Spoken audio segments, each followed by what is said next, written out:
Welcome to Currently, the conversation where we dive deeper into the people, passions, and possibilities shaping life here in Northern Michigan.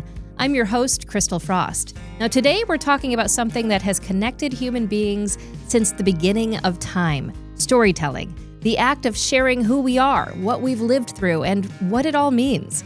My guest today is Kabie Stein, founder and creative director of Hearsay Storytelling, a beloved Traverse City series where community members take the stage to share true, first-person stories. Hearsay has been filling rooms and hearts for more than a decade, and this November 19th, they launch a brand new season. Kabie, welcome to the conversation. Welcome from Hearsay. Well, thank you. So great to be here. It's so great to have you here. So I have to ask you, Kabie, first of all, we've known each other for longer than you've had Hearsay Storytelling going, right? You were one of the first people I met when I moved here. That is very true. I have the privilege of saying that as well. So, so we have a long and storied history together, and Hearsay now has a pretty long and storied history as well. Yeah, it's grown so much. Like I never imagined that it would get to be what it is today. You know, I was one of those people that got to see the beginning of Hearsay Storytelling. And I wanted to kind of start there. If you can take us back to that moment when your baby, Hearsay Storytelling, was born, what sparked that idea for you to create this storytelling show? Well, when I first moved here, I didn't know anybody. Like, I didn't move here for anyone or anything. I was actually just passing through. I got here in December 2009, and it just snowed and snowed, and I was like, I am leaving this place as soon as I can, because, again, I didn't know anybody. But then it turned to spring, and I was like, I'm never leaving this place.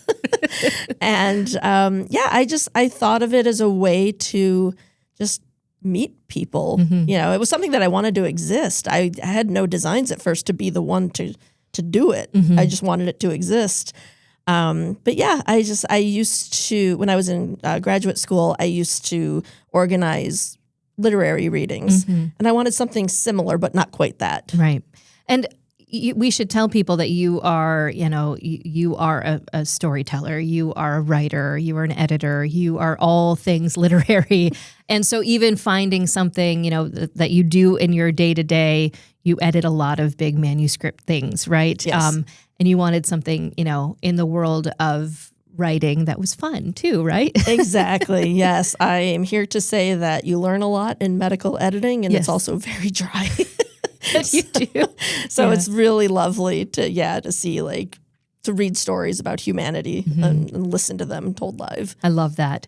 Can we talk about the name for a second? Hearsay is a really clever little twist on hearsay, right? Tell me about that. What did you want people to understand about, the kind of stories that you would be sharing?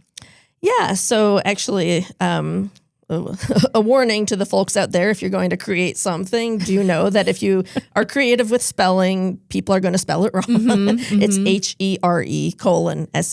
As in, you're here and you say stuff. Exactly. Yeah. It just, one thing that's so cool about live storytelling is there's an immediacy. You're directly hearing from the person it happened to. Yeah. And so that's kind of what the name is meant to convey. Like you said, you are here and you are saying something. Yeah. And the coolest part is that you are in a room full of people, many of them strangers, and you're the only thing in the room that's happening at that time. That's a very good point. And it really does feel like that when you're in a storytelling show. I love it. If we could go back a bit, over a decade, to those first few shows, there were a lot of nerves, there were a lot of laughter, there was a lot of vulnerability, there was a lot of maybe not great understanding about what it was that you were trying to do. What do you remember most about, let's say, that first season? Okay. Yeah. So for even the very first show, I remember it was really hard to get people to sign on. Yeah. Many people said, I want to see it before I do it. And I got to a moment of panic where I was like, there's going to be nothing to see if that's what everybody says. So, call back. I remembered that woman who I randomly met at Wilderness Crossing who had cool shoes. That was me. And I reached out to you because, I remembered you had said to me that you really admired writers. I was like, okay, Christal, help. Yes. And you did. You brought a whole bunch of people to perform at that show. I think even I didn't fully understand storytelling at the time. Right. I mean, I understood good writing. Like I said, I used to organize literary events, and I think we were kind of all leaning heavy into the literary. And just as the show has grown, so has my understanding of what the audience wants and just what makes something memorable. And so that's like, I feel like I take a a new lesson from every single show, every single season. You know, I'm always wondering what beyond your vision of creating a memorable experience for people, for both the storytellers and the audience, but like, what do you want people to walk away feeling? As a storyteller, how do you want your storytellers to feel after they've told the story? And as an audience, like, how do you design a show that makes them kind of hit all the feels? Well, I think at core, all of us we all want to feel like we've been heard and seen. And really, that's what storytelling does. I mean, with Hearsay, the model isn't journey stories where it's, from the day I was born until this moment in time on stage. It's drilling into one specific experience. And so for the storyteller to really just dig in and, tell what happened and how it affected them. There's a very specific structure to live storytelling. And then people can make it creative as their style dictates. But just this idea that I got to say what I wanted to say about this thing that happened. And for the audience, my goal is for everybody to take home at least one part of everybody's story. I love it when people come up to me and make a comment about a story that was told 6 years ago. That's just like that, because really we're trying to, the idea behind storytelling is this is where connections are made. Yeah. It's so easy to just look at people as you're a label, you're an adjective, but we're all just people doing our best. And I think that storytelling shows that. And we all do have those stories. That's what connects us, Exactly. right? That is beautifully bringing me into my next segment where I really wanted to talk about the humanity behind the storytelling and why you think we are drawn to tell stories. Like, it almost feels like it's a deep down desire. It is a need that we have to tell this story. Even if you're just telling your best friend, or you're gonna post something on social media or something like that. It's almost this human desire to get this story out there. But in this space, I mean, why do you think we're drawn to do that? Well, part of it is evolutionary. Storytelling in the past, it was how we survived. If we said there's a bear over there, right? Then okay, there's a bear over there, but there's a bear over there, and here's all the destruction it did, and this is what you need to take away from my experience. Then it's like, oh, okay, I'm going to not go to the bear. Oh, that's a really good point. So it really was, it was survival in storytelling first. At first. And just as it has evolved, as we have evolved, it's really, again, it's about connecting. It's about showing us we have so much more in common than I think we are led to believe. I would agree with that. I do think there's something deep in us, too, that wants to hear someone else's experience as well. I mean, why do you think we crave hearing someone else's story? To some level, it's also just being entertained. Yeah, it's true. Some stories are, way funnier than others. But I really just think that it's just about finding these connections. It's about knowing that it's not just us who feels a certain way or experienced a certain thing. One of my favorite things after shows is seeing people from the audience go up to storytellers to tell them why their story meant something to them. Yeah, that's very impactful. As someone who has told stories on that stage, that is something that, you don't expect to happen, but it is an automatic connection, I wanted to ask you, because I did mention something about social media, and do you think that storytelling has become more important in the age of social media when we're so connected digitally, right? I mean, I can put a photo of what I had for breakfast this morning on my Instagram, and people will comment on that. But it often feels so disconnected emotionally. Mm-hmm. Even if you are sharing something vulnerable, there just still feels like this emotional disconnect. Do you think it's more important that we have these in-person encounters now? Oh, for sure. I think with social media, even though we're talking to the public, we're actually kind of talking to ourselves. Where, the post is really just, I want to capture this moment because it's important to me. And it's the way social media has evolved. I mean, of course, we all know that it just often it turns into arguments and, like I said, labeling and assigning adjectives. Mm-hmm. And I think people often forget that the person that they're talking to is more than just that one comment that they disagreed with. Yeah. And so it is so important to hear each other's stories right now.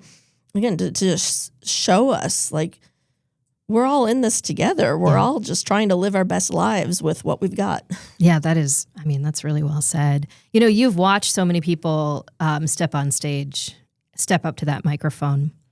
What do you think happens in that moment when someone moves from that private memory, that thing that happened to them, or that thing they think about something that happened to them, to a very public story? I often say that there's a buzzy feeling that you get when you're in a storytelling show, or like as a performer, but also as an audience member. There's definitely nerves. Mm-hmm. I've had storytellers where it was their first time on stage, and they are seasoned performers, but haven't done storytelling before, right. And even they are nervous, because this is just a different kind of vulnerability. Yeah, and they, even though they're so nervous at the beginning, at the end, they say, put me in every show. Yeah. That was really fun. Yeah. So, I mean, like I said, when you're telling a story on stage, you are the only thing happening in the room. Yeah. Phones are off, lights are down, spotlight's on you, and everybody's listening. Mm-hmm. And you can hear it sometimes, like a gasp or just wild laughter at something that happened. Yeah. And so it is transformative. Yeah, it really is. That gets me into a conversation about that process. That doesn't just happen, right? You don't just say, here's my story, and then, a day later you are on the stage and you're feeling all those emotions and those things. What is your process as a creative director? How do you select the storytellers to fit with the themes that you've chosen? And from there, how do you make sure they're ready for that moment when all of the lights are down and the spotlight is on them? How does that happen? Yeah, well, I will say that going back to the early days, it used to be like, hey, Christal, do you have a story about podcasts? Yes. Okay. See you there. Yeah. And, there was, some shows that could have gone better. And I believe it was because of that approach. Mm-hmm. So now I have a pitch page on my website where I walk people through the questions of what I need to know about their story. To see if it fits the theme and if it fits storytelling structure. Mm-hmm. I never say an outright no, right? Unless it's like way, way, way afield right. from what we're doing, like if it's a song or a poem. Yeah. But because I always want to give people the chance to, okay, so this isn't quite fitting what we do, but let's work on it together. It's because I want everybody to be able to have that experience. Yeah. Have you ever had a moment where someone pitches you a story, and as you're starting to work with them on the story, they discover something about that story that they didn't realize was there, where they go, oh my gosh, I didn't know that this story is actually about this and not this. Mm-hmm. Yeah, I've actually had that moment myself, writing my own stories. Yeah. The thing about live storytelling is that it's not just telling us what happened. Mm-hmm. We have to know who you are and what you want and what was the chaos that was created, however big or small. And then what was, to consolidate the story structure, this was life as I knew it, and then the upside down, and then my new normal. And so, I think when people just want to tell, like, this is a funny story, so sequentially, this is what happened. Yeah. And then when we dig in a little bit more to like, well, what did you want? What did you think was going to happen? Yeah. How did this affect you? You know, how did this change you or not change you? Yeah. Then people often will make connections of like, oh, wow, yeah, this was actually more than I thought it was. I would imagine too that maybe some of the, I don't want to say like difficult, but there can be a challenge with people who are really good at performing or perform in certain genres very well. I would imagine like a stand-up comedian may have a more difficult time being an effective storyteller if they have to dig a little deeper into how that affected them, right? Mm-hmm. Yeah, sometimes, like people lean a little bit too far into the comedy. Mm-hmm. And sometimes people lean a little bit too far into the literary still, where it's, I once had a storyteller pitch a story, and when I read the first draft, I was like, this is great stuff, but this is an essay. Yeah, you're analyzing the experience. You're not telling us what happened. Oh. And the person was resistant. Said, but this is how I write. And I said, okay, but that's not what hearsay is. So what? Like, let's work together. Yeah. Resisted, and then came to a show. Oh, and got it. And came up to me after the show, and that was exactly what this person said. I get it. I love that. That is fantastic. We're going to talk more with Kabie Stein all about hearsay storytelling and what to expect this season. But first, a moment for Fresh Coast Film Festival Traverse City Edition. And you know how much I love a good film festival. And the Fresh Coast Film Fest is one of my absolute favorites. There's just something about the combination of great stories and breathtaking visuals, that shared energy of people who truly get the magic of this place, the Great Lakes. Well, something really special is coming to Traverse City this spring, and you can be a part of it. Join your community for the very first Fresh Coast Film Festival Traverse City Edition, running April 30th through May 3rd, 2026, all around the gorgeous Boardman Lake District. It's entirely walkable, bikeable, and maybe even paddleable celebration. It's a celebration of Midwest stories and filmmakers right here in Traverse City. Expect film screenings with visiting artists, outdoor adventures, social collisions at parties, and panels and screenings in some truly unlikely places. And here's my very favorite part. It's 100% volunteer run by people who live here and work here year-round. So if you love our outdoor lifestyle, this festival is absolutely for you. Early bird passes and tickets are on sale now at traversity.freshcoastfilm.com. And welcome back. I keep wanting to say welcome back to hearsay. Welcome back to the conversation. Kabie Stein, I have a few more questions for you, specifically about the vulnerability that is created in this room. You have this ability with this show to make a crowded room feel very intimate. What role does that part of vulnerability play in that magic? So, the vulnerability, again, with the stories, I mean, my goal, and when I'm workshopping somebody's story, it's always, I don't want people to walk away just thinking like, oh, that was cool. Yeah. Or like, oh, it's too bad that happened to you. Or, yeah, I'm so happy for you. I want people to be like, what? Yeah. Or, yeah. Really feel it. Feel it. Yeah. I want them to feel like they have a stake in the story, even though it already happened. Yeah. One of my favorite moments actually is when in January, somebody told the story of falling off a cliff while hiking, and just the gasp that took over the room.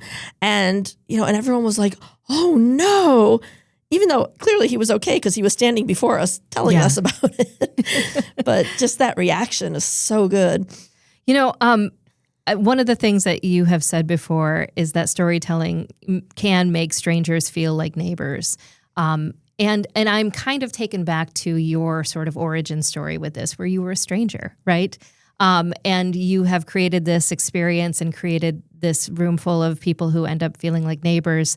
I really love that sense of community and storytelling and connectedness. And how has that played out over time? Have you seen friendships form, and you yourself, your social circle has, gotten bigger because of these sort of experiences? Oh man, I have met so many cool people from doing this.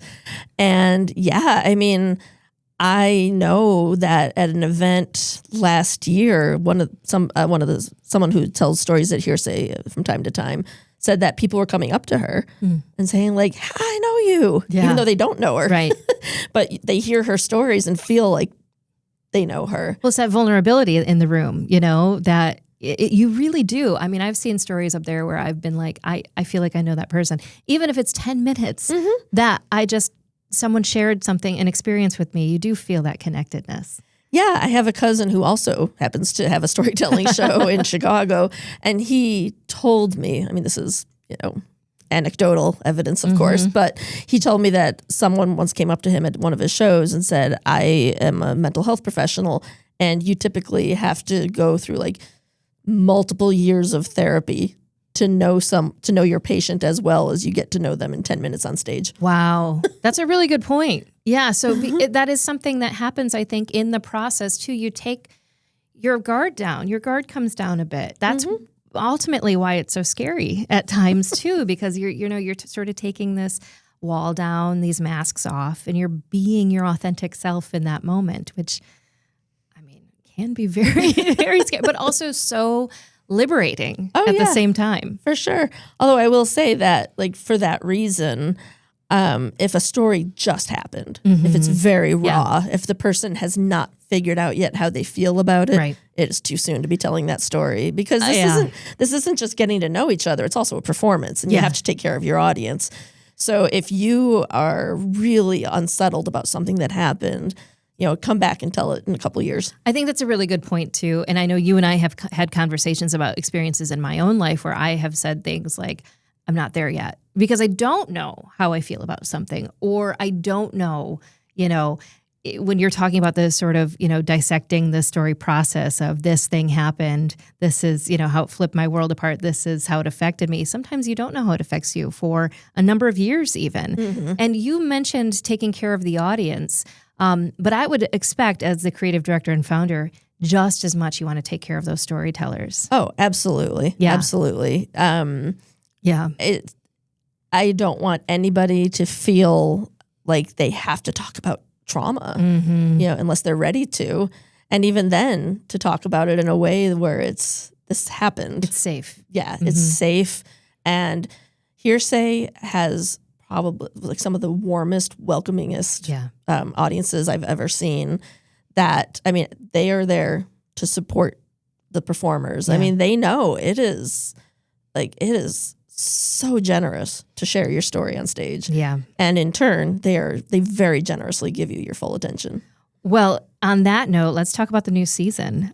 It launches on November 19th, and you have different themes. So it's going to be November, December, January, February, March, and April, which is wonderful because it gets us through those moments where you're like, I have to get out of here when you first moved here.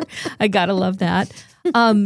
What can audience expect this year that might be different from past seasons? And, what can we expect all over? Okay. Well, one thing that I did this year that's a little different is that there's actually a bit of an Easter egg, that there's a theme to the themes. Ooh.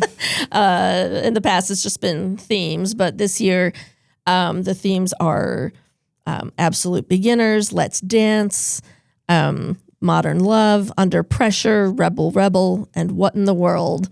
So, I mean, I'm picking up on some Bowie. Yep. Did I get it? You got it. I did it. Those are all Bowie titles. Those are all Bowie songs, right? Oh my gosh, so are you hoping that everyone has a Bowie tie-in?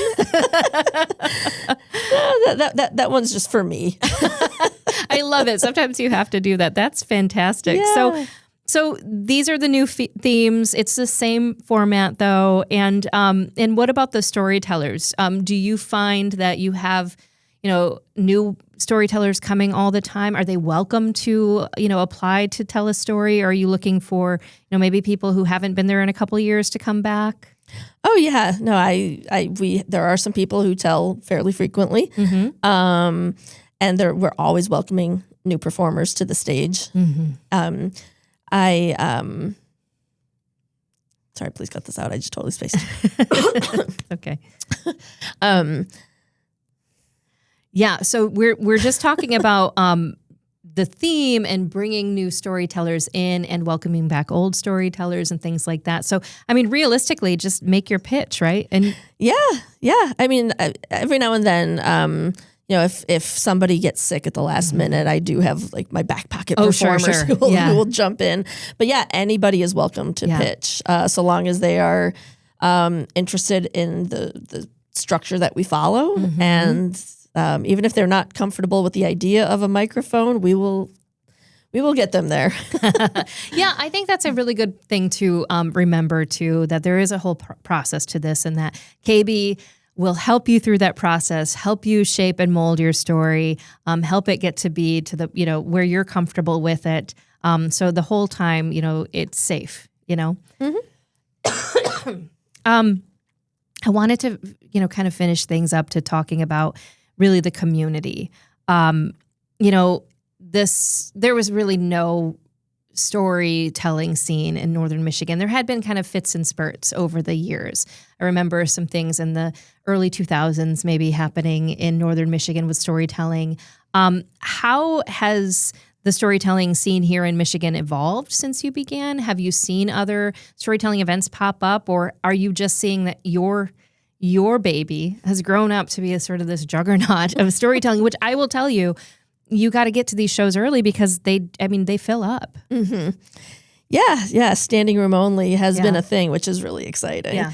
There are other storytelling series in town, and I've seen other organizations do their own storytelling events, and I collaborate with organizations often. I call them pop-up shows. Yeah. And it's often like to promote some kind of message or just showcase the work of an organization. That's great. Now, Kabie, before we wrap up, I have to know, what keeps you inspired? How do you keep coming back to do this work year after year? What's the secret sauce there? Mm-hmm. Yeah, it's a lot of work, and I do get tired by the end of a season. I say, maybe this is where I'm going to end it. But just knowing, like, the audience is so happy to be there, and just to to give more people the opportunity, to give it a shot. Yeah, people have said to me that they've seen their own writing and their work change after being in a show, or just that they look at storytelling differently. And so, it's just knowing that, like, it's a community. And I often joke to the audience, I was like, well, you're basically my best friends. Well, that's okay. That's a good pack of friends to have. I'll tell you that.